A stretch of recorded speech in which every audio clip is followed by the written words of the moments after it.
Boa noite, meus irmãos.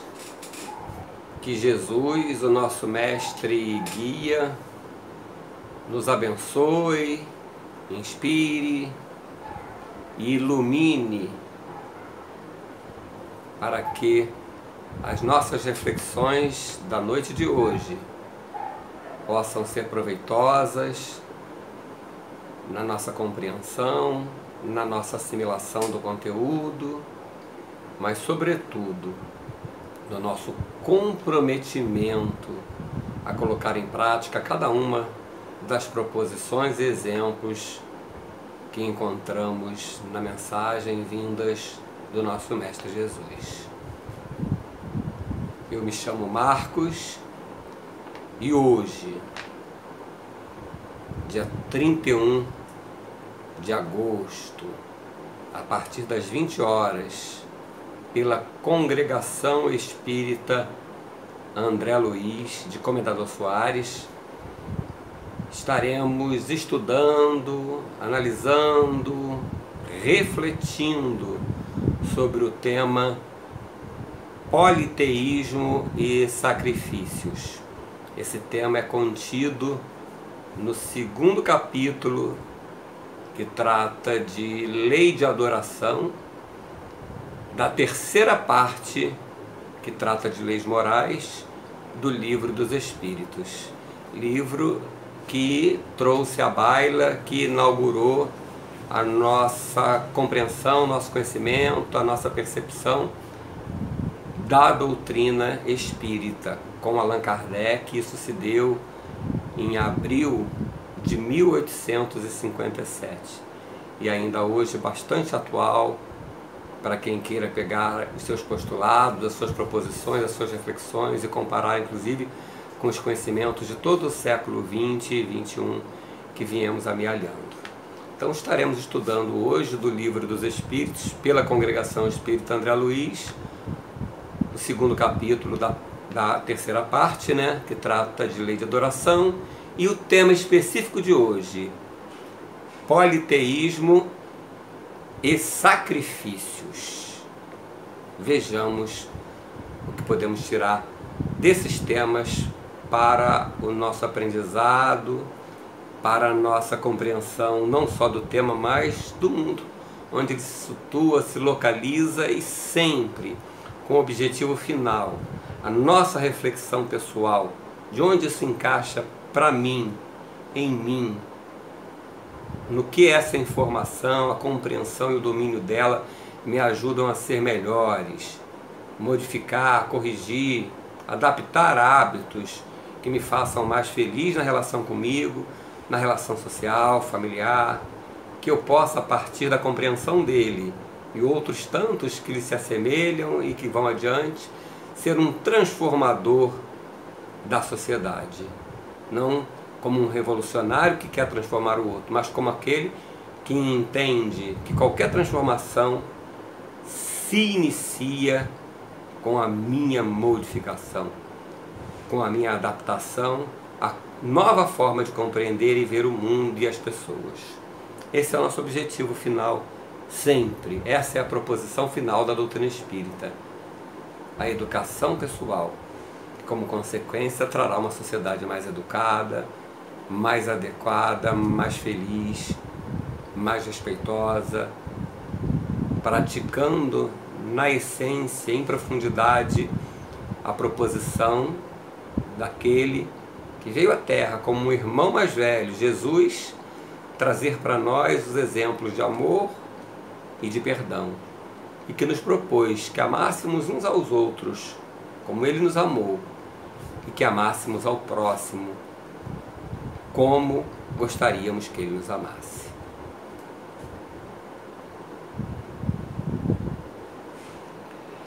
Como falamos, o segundo capítulo da terceira parte do Livro dos Espíritos trata de lei de adoração.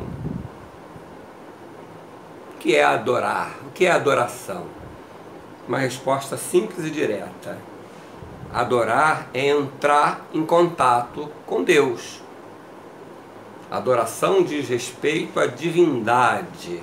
Adoração diz respeito à nossa relação com o Criador. O que podemos fazer nesse ato que designamos por adoração? Qual é a atitude nossa que caracteriza essa relação e o tipo de relação com o Criador do universo? Não um Criador do planeta Terra, de uma humanidade terrena apenas, mas o Criador do universo. No próprio Livro dos Espíritos, nessa primeira parte do segundo capítulo, Kardec pergunta, porque o Livro dos Espíritos é feito didaticamente com perguntas e respostas, a forma que talvez Kardec entendeu à época e que me parece até hoje atende melhor a compreensão de temas que até então eram tratados de forma tão complexa, tão erudita, que raramente era compreendido pela população em geral. Kardec traz os temas de forma temas tão complexos e os transforma de forma palatável, para que qualquer um possa compreender. E ele usou a forma de perguntas e questões. As questões são feitas aos espíritos superiores, não apenas a alguns, são feitas através de muitos médiuns pelo mundo todo, como um critério de universalização da informação, e essas respostas vão sendo dadas. Ele coleta através de correspondências, que era o recurso de comunicação da época, e ele junta aquelas que são consensuais, aquelas que por médiuns diferentes, por espíritos diferentes, de lugares diferentes, em contextos diferentes, abordam da mesma forma e que, além disso tudo, fazem sentido, são coerentes entre si e não negam a ciência. Tem o apoio, tem a corroborar a compreensão científica do mundo até hoje. Então, Kardec pergunta aos espíritos: quais são as 3 coisas que podemos realizar pela prece? A prece é um ato de adoração. Quais são as 3 coisas? E os espíritos esclarecem. Nós podemos, através da prece, que é um ato de adoração, que é uma prática de relacionamento com o Criador, 3 coisas. Primeira, podemos pedir. É o que mais fazemos, pedir bênção, orientação, pedir solução para os problemas que vivemos, pedir. Podemos igualmente agradecer pelas soluções, agradecer pelas facilidades.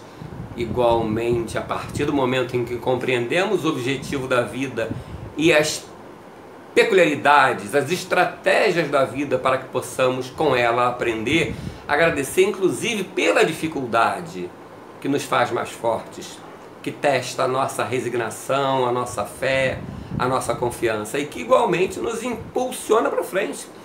Porque na maioria das vezes não é a facilidade, mas é a dificuldade que nos faz crescer, que nos faz buscar soluções alternativas, com isso pensar, desenvolver a intelectualidade e achar soluções que nos servirão de maior conforto, de maior opção, de opções em futuras crises que viveremos sempre. Então, pedir, agradecer o bem, mas aquele aparente mal que não sabemos entender, que gera uma crise, mas que pode vir como um caminho de impulsão para de novas descobertas na área da medicina, na área da ciência em geral, na área dos relacionamentos, E a terceira coisa que podemos fazer pela prece, como ato de adoração, louvar.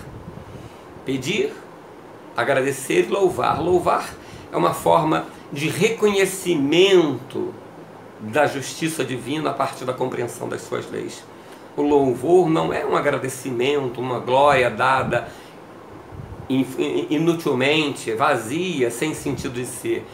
O louvor é aquele sentimento de glorificação pelo reconhecimento das leis justas, bondosas, misericordiosas, que regem a vida humana.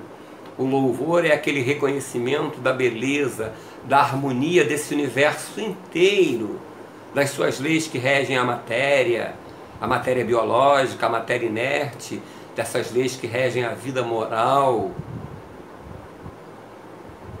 que dá a cada qual segundo as suas próprias obras. É a justiça divina. São essas 3 coisas que podemos realizar pela prece, que é um ato de louvor. Pedir, agradecer e louvar. A quem? A quê? Ao Criador, a que chamamos de Deus. E a primeira pergunta de O Livro dos Espíritos, o livro que estamos estudando hoje, se refere a Deus. E ele pergunta assim, Kardec pergunta aos espíritos, que é Deus? Não quem, porque não é uma pessoa, é um ser distinto de tudo que conhecemos por matéria ou por espírito. É o Criador por excelência. Que é Deus? A resposta dos espíritos é a inteligência suprema, maior. Precisa ser, para ser único, para entendermos a unidade das suas leis, tanto na vida física quanto na vida moral, para compreendermos que essa não unidade geraria conflitos. E a harmonia do universo, a unidade e coerência da sua lei, nos mostra essa unidade. Então Deus é a inteligência suprema, maior. Por maior que seja a inteligência humana, a inteligência divina é superior. E é superior porque a inteligência divina criou o próprio homem. O homem não explica a si mesmo na sua totalidade. Como poderíamos ter nos criado? Imaginar que o acaso teria feito? O acaso criou algo tão inteligente e complexo? Deus é a inteligência suprema e é a causa primária do universo, a primeira, com todas as possíveis proposições para entendimento do surgimento do universo, Big Bang ou qualquer outra tese, ela ainda é um efeito secundário, porque no início precisou de uma causa primária incriada, como o Big Bang, uma explosão, como nada poderia explodir. Então, todas as causas que buscarmos na ciência, ainda assim precisamos achar a causa primeira lá atrás. Então, Deus, na concepção espírita, é a inteligência suprema e a causa primária do universo. Entendemos sua necessidade para a explicação da própria matéria. Einstein já viria a dizer que a matéria não explica a própria matéria. Deus é essa causa primária, incriado e criador de tudo. Essa é a compreensão espírita sobre a divindade. E orar, adorar, significa entrar em relação com esse Criador que Jesus chamou de nosso Pai. Somos seus filhos, portanto, irmãos. Adorar é reconhecer essa fraternidade que nos deve unir, essa harmonia que é a meta da relação humana, fraterna, menos egoísta. Orar é pedir a Deus forças para compreender esse universo, agradecer essas forças e reconhecer a presença dele ainda na dificuldade, dando-nos força e a inteligência para compreender o universo e a própria dor.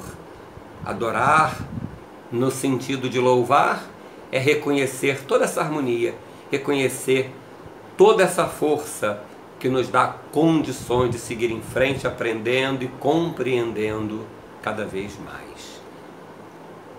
Politeísmo. Por que razão? Essa é a pergunta 667 do Livro dos Espíritos. Por que razão, não obstante ser falsa, partindo do princípio que ela é falsa, a crença politeísta é uma das mais antigas e espalhadas? Kardec pergunta aos espíritos na questão 667.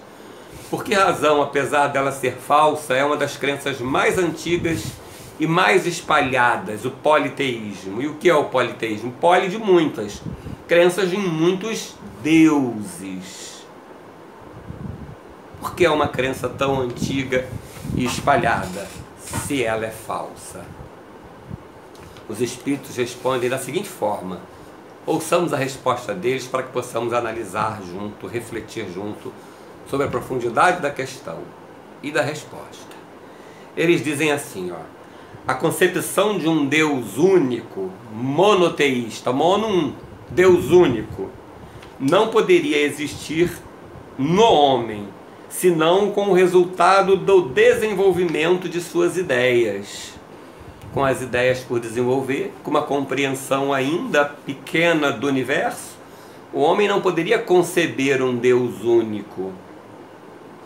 Incapaz, pela sua ignorância, de conceber um ser imaterial, sem forma determinada, atuando sobre a matéria.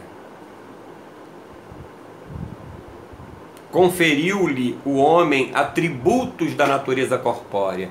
Incapaz o homem de conceber um Deus único, devido aos vários fenômenos da natureza, a variedade com que a natureza se apresentava na chuva, no sol, no vento, os furacões. Os fenômenos naturais eram muitos, muito extensos e diversos. Como imaginar que tudo isso provinha de uma única causa? O conhecimento parco, no nosso começo, no início da humanidade, não era possível, né? Então, começamos a conferir, a atribuir a deuses características da matéria física e bruta, que era a única coisa que a gente entendia. A gente se relacionava na alimentação, na defesa contra os predadores, na busca pelo alimento, na procriação. É o que nós entendíamos, tudo isso muito material para nós, como naquela época, do começo do pensamento humano, imaginar a abstração, imaginar o imaterial, não estava ao nosso alcance. Por isso essa crença politeísta se tornou geral, é a mais antiga, mas já é uma crença inata de que exista uma causa por trás dos efeitos que nós não conseguimos entender, explicar e produzir. Já é o princípio de compreensão da necessidade de algo que explique a própria matéria, de uma causa ou causas primárias na concepção politeísta. Isto é, uma forma e um aspecto. Demos a um Deus ou deuses formas e aspectos na relação, na comparação com o que nós conhecíamos de animais, de seres humanos, com cabeça, braços, atribuindo a eles o que nós conhecíamos e os empoderando, ou seja, dentro das nossas forças, fornecíamos eles forças maiores, mais proporcionais, mais semelhantes ao que podíamos entender. Assim foi a construção do politeísmo e ainda tem alguma relação com a atualidade. O que seria o politeísmo? É o que a gente falou na tradução do ter, poli, muitos, teísmo, Deus, muitos deuses. Isso é o politeísmo, que surgiu da ignorância da humanidade acerca da realidade humana, da realidade da natureza, da falta de capacidade de abstrair. Transformamos o Deus ou os deuses em forças da natureza, ou aqueles que comandavam essas forças. Imaginávamos homens muito fortes, muito inteligentes, superiores a nós, porque nós não éramos capazes de reproduzir esses fenômenos, e um Deus para cada fenômeno, um Deus para cada ocorrência, cada fato que nos chamava atenção, que era maior e incompreendido por nós, atribuíamos a ele uma causa de uma divindade específica. Qual o fundamento do politeísmo? Ainda aí na resposta. O fundamento dele é a incapacidade humana daquela época, e ainda hoje não estamos tão distantes de abstração, de conseguir entender algo fora da realidade que nós víamos, buscar de forma mais profunda a raiz que não estaria necessariamente na matéria, estaria fora dela. Esse é o fundamento do politeísmo. Kardec ainda pergunta uma outra coisa interessante ainda acerca dos motivos que causaram a compreensão politeísta na humanidade. Ele pergunta: teriam sido os espíritos desencarnados confundidos com deuses, além dos fenômenos naturais, chuva, vento, sol, furacões, que eram fenômenos acima da nossa compreensão e do nosso poder, que imaginávamos existir por trás desses fenômenos deuses que os comandavam? E à medida em que também fomos compreendendo os sentimentos humanos, o ódio, a vingança, o ciúme, o amor, imaginávamos igualmente deuses representando cada um desses sentimentos, Deus do amor, que seria capaz de criar e sentir esse amor muito maior do que nós éramos capazes, de ser muito mais violento, muito mais forte, muito mais vingativo e poderoso. Assim fomos atribuindo a cada Deus um poder específico, um sentimento humano ampliado específico, fomos criando as divindades. Além disso, Kardec pergunta: a existência dos espíritos, as comunicações mediúnicas que sempre existiram, com o nome de pitons, pitonisas, né, de diversos divindades, devas, hindus, budistas, as várias ideias dos espíritos que se comunicavam, que apareciam como forças, como fenômenos, através de processos de comunicação com os vivos, que hoje chamamos e compreendemos como mediunidade, mas que sempre existiu, né? Os guias, confundíamos, pergunta Kardec, esses espíritos com deuses? Responde aos espíritos: sim, também. Abraão, quando conversa com um espírito muito avançado, ele entende que está conversando com o próprio Deus. Hoje entendemos que é um guia espiritual, um coordenador de uma nação, mas que apresenta com forças muito além até da nossa compreensão humana, com poderes, com capacidade de sugerir, de inspirar, de intuir ideias mais completas, de saber o que está acontecendo num outro povo. Era natural que entendíamos esses espíritos como divindades. Aí reside a causa do politeísmo, antes que pudéssemos abstrair e compreender a necessidade da unidade desse Deus único, gerando leis unitárias, leis unificadas, leis que são as mesmas que regem a matéria, que regem o espírito, que regem as relações morais. Leis adaptadas a cada aplicação, mas partindo de uma única fonte, que em função dessa unidade gera harmonia. Essa é a compreensão nossa hoje do Deus único, o único Criador do universo, o incriado. Mas como é esse Deus? Sabemos que Ele é a inteligência suprema e causa primária, o supremo bondade, a suprema tolerância, a suprema compreensão, o supremo amor, o supremo perdão.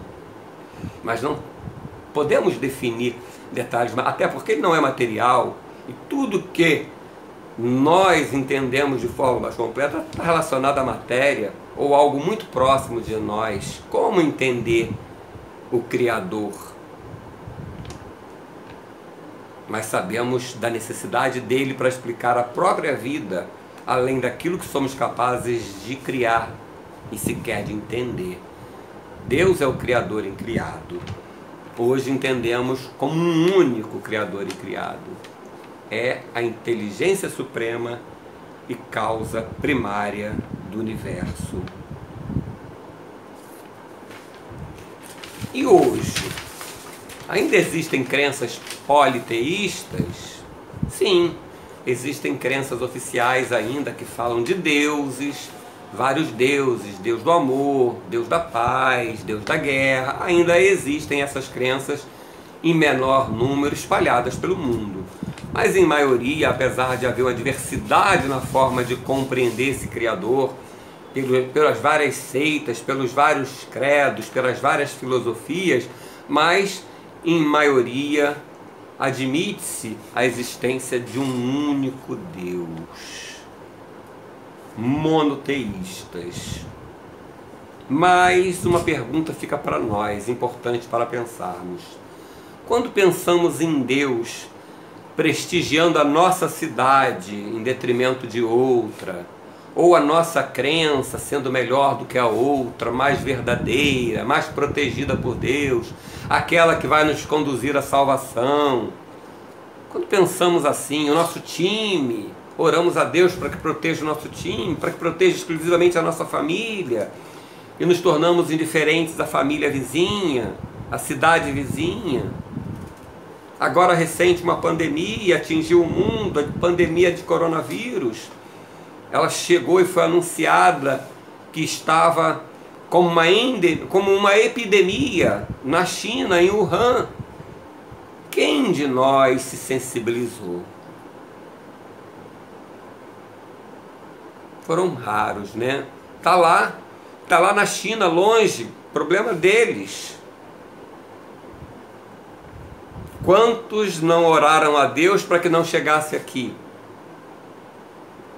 Quantos de nós verdadeiramente sensibilizados, com uma empatia com a dor daqueles chineses de Wuhan que estavam enfrentando a epidemia inicial, oramos por eles? Mesmo aqueles que oramos, quantas vezes não oramos por eles dizendo: Senhor, proteja eles, que não chegue aqui.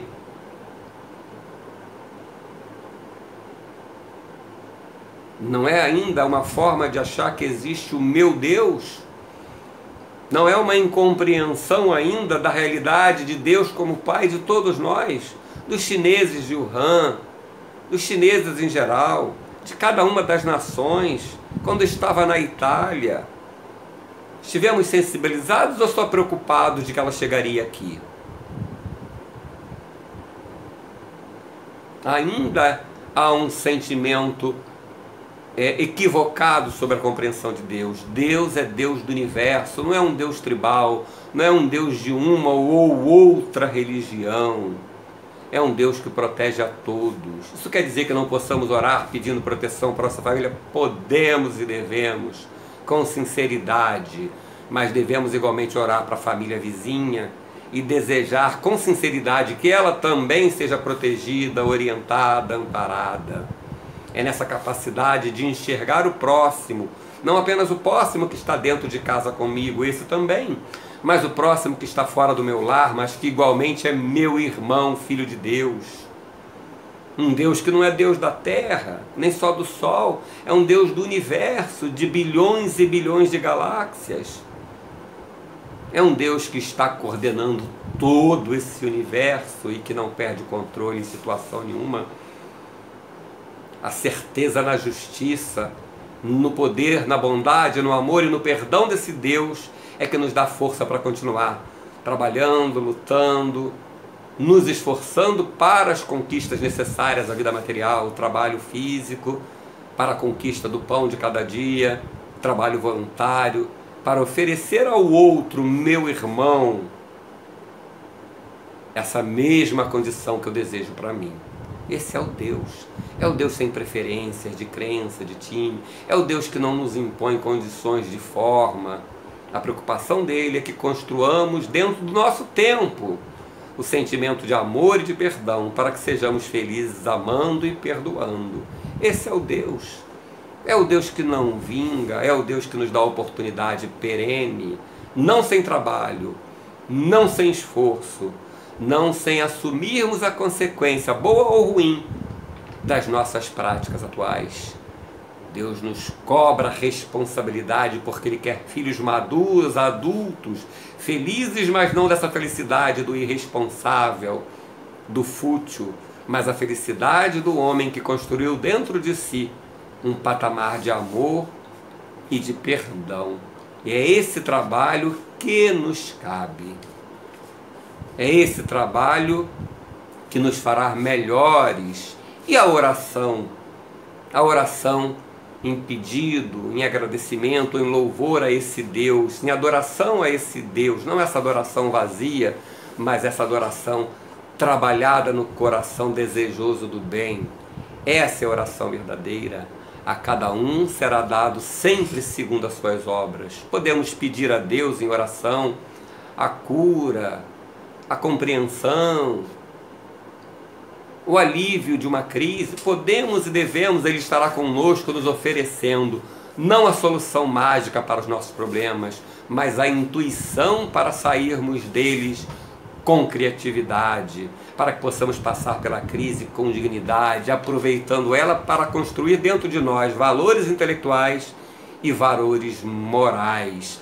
A oração é esse complemento que nos põe em contato com esse Deus de amor e de perdão, que nos oferecerá sempre um pão quando pedirmos o pão. Esse Deus que não nos deixará faltar nada na medida em que busquemos com esforço e trabalho a conquista desses valores. Esse Deus que complementará a nossa boa vontade, o nosso sentimento de amor, o nosso trabalho incansável para conquistar as coisas materiais, mas sobretudo os valores morais. Ele, por acréscimo, nos chegará junto conosco, nos orientando, nos inspirando, e muitas vezes não retirará a dor, mas nos oferecerá o consolo, o conforto, a fé e a segurança para seguirmos apesar da dor e aproveitando a dor, para dela tirarmos o fortalecimento de um coração, para dela tirarmos o aprendizado de lidar com ela, criando situações, criando soluções, situações mais ricas, soluções mais adequadas para a nossa e para a vida do semelhante que conosco convive.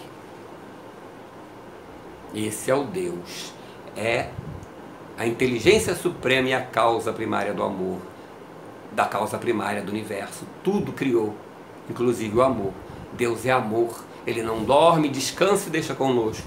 Ele nos dá a responsabilidade da tarefa, mas zela como um pai, que é o nosso Pai de todos nós, permanentemente nos enviando bênçãos, orientação, inspiração.